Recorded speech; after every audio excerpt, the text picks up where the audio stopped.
కొలస్సీలకు రాసిన పత్రిక 3వ అధ్యాయము. పైనున్న వాటినే వెదకుడి, మొదటి వచనం. పైనున్న వాటి మీదనే మనసు పెట్టుకునుడి, 2వ వచనం.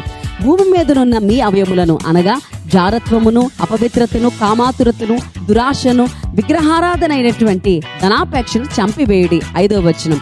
ప్రాచీన స్వభావము దాని క్రియలతో కూడా పరిత్యజించుడి, 9వ వచనం. నూతన పరచబడుచున్న నవీన స్వభావమును ధరించుకునుడి, 10వ వచనం. క్రీస్తు అనుగ్రహించు సమాధానమును మీ హృదయములలో ఏలుచున్ననీయుడి, 15వ వచనం.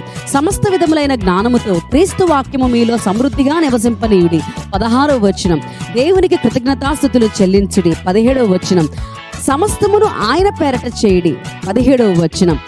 మన శక్తి చేత గాని బలము చేత గాని మనం ఈ యాక్షన్ పాయింట్స్ జరిగించలేము గాని పరిశుద్ధాత్మ శక్తి చేత మాత్రమే వీటిని మనము జరిగించగలం. యేసుక్రీస్తు నామములో విజయమును పొందుకొనగలం. షాలోమ్.